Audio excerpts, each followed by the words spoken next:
Hi madam and my fellow friends. So I'm Waylon. So today I'm represent for the analysis. So as we can know that we are doing the Malaysia GDP. So amongst the 10 years, so from 009 to 0018, and then we will compare the Malaysia GDP US billion and then the tourism it comes from the Malaysia GDP. So for the first one, we are separate into two, which is the Malaysia GDP and the tourism income revenue. So for the minimum, we are using the choose out the lowest value from the Malaysia GDP, which is a 202.26 US dollar billion, and then the maximum is 358.58 US dollar billion. So same as the tourism revenue. So for the mean, how to calculate the mean? So mean is we are typing the equal average and then pick up all the data which among these 10 years. So then we click enter. So we have find out 301.116 is our mean for the Malaysia GDP, same as the tourism income revenue. So in order to find out the standard deviations, so we need to start STDEV and then we pick all the data which among these 10 years. So we will get the answer and enter is 44.17. So we do the same calculation for the tourist income revenue as well. So we will get 1.97 for the tourist income. And then for the Pearson corrections is actually the relationship between Malaysia GDP and the tourist income sectors for Malaysia. So how to calculate? So we need to type equal, type the Pearson, Pearson. We are select for the first one, so Malaysia GDP, and then we click comma, and then for the second one is the tourist income. So we type equal. So we will get 0.9108. So it means that they are both in the positive relationship. So is if the relationship between in the positive value, it means that Malaysia GDP will affect the tourist income. So yeah, so for the next one is the T test. So it's a bit complicated. So we need to type equal, and then we select the Pearson correlations value, and then we times square SQRT,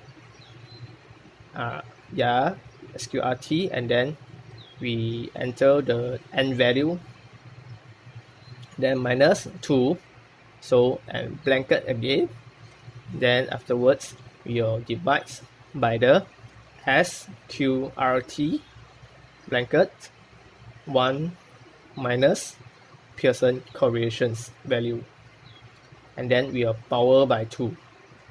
So this will get the answer for our t-test value. So it's 6.240496. So next we will get the R value. How to get R value? R value actually is using n minus 2. So we'll get the R value. So how we calculate the n value? N value is the data that we consist in how many years. For example, we are using from year 2009 to 2018, so that we need to enter the format with equal count count, and then we select all the data. Okay, we will get 10. So it's proof that we are using 10 years data. So for the P value, R value is very easy. So we need to retype the format, which is equal TDIST, TIST. So and then we will select for the first data, which is a T value, and then comma. So R value, comma, and then type 2, your format for the P value. So we get the small value, which is 0.002. So all the calculation will go same as the GDP per capita, inflation rate, and also interest rate. So we need to find out the data for each of the both variables. So for the second one is a GDP per capita, and then the third one inflations, and the fourth is the interest rate. So the important thing, we need to find out the Pearson correlation between these four.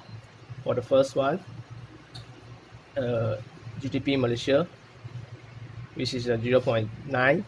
The second one, GDP per capita, 0.5, and then inflation rate 0.4, and then for the last one, interest rate is 0.6.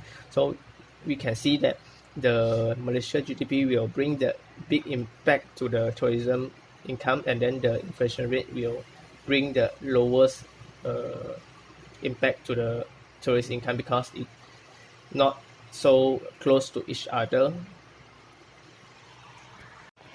Okay, next we'll move to the credit risk analysis. So credit risk analysis is assess the possibility of repayment failure of the borrowers and the loss caused to the financial when the borrowers doesn't repay contractually loan obligations for any reason whatsoever. So we need to calculate the debt to income ratio in 2016, 2017, and 2018 as well. So the format for the debt to income ratio is we are using total monthly debt payment divide gross monthly income. Okay, for examples, we are look for the year 2016. We are using 54515 divide 42110. We will get 1.295%. So among these 3 years, we'll get to know that 2017 will reach the highest, which is 6.78% of the debt to the income ratio. This means that the debt compared to the income is almost 6.7%. So for the next one, we'll move to the business sales profit growth rate.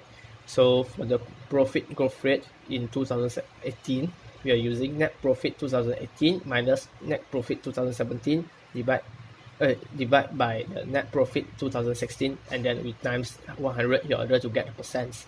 So for the year 2018, we'll get 80.83%.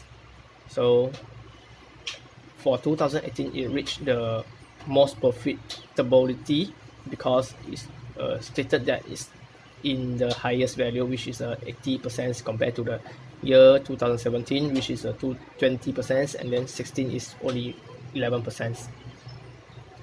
So for the debt ratio, so debt ratio is we are using the total liabilities to divide the total asset and times 100% in order to get the percentage. So finally we'll get the answer of 37.5% for year 2016, 37.73% for year 2017, and then the 37.14% for the year 2018. So we can know that the debt ratio is among these 3 years is almost the same because it's 37%.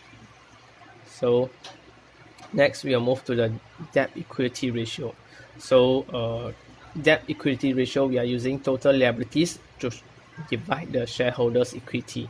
For example, year 2016, we are using 88619 divided by 275,707. So we'll get the 0.321. So in these 3 years, 2018 is reached the highest, which is a 1.051 ratio. Okay, that's all. So for the next one is a liquidity analysis. So the liquidity ratio is referred to the use of several ratios to assess an organization's abilities to pay its bill in a timely manner. So we are compared in 3 years, which is 2016, 17, and also 18. So how to calculate the current ratio?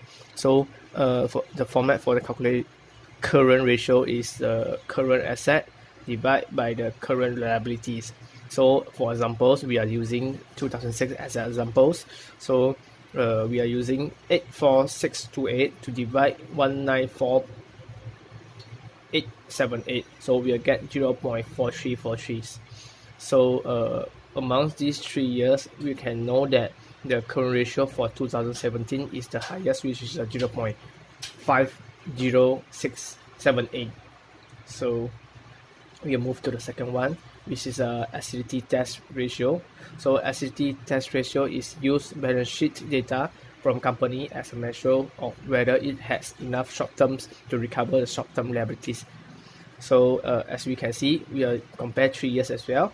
So how to calculate the acidity test ratio? We are using cash equivalents plus account receivable plus short-term investment divide total current liabilities.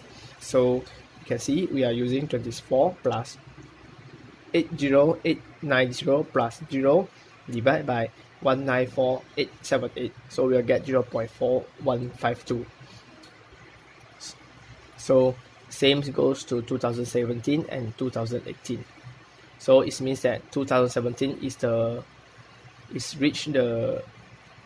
need to take the longer time to pay for the short-term liabilities. And then we will move to the next one, which is account receivable turnover. So what is the account receivable turnover? Account receivable turnover is ratio measuring how many days per year averagely needed by a company to collect its receivable. So the format for the receivable turnover in days 2016, we are using net credit sales divide average account receivable divide 365 days. So finally we will get the data with 3.1339 years. So compare with these three, so we can get to know that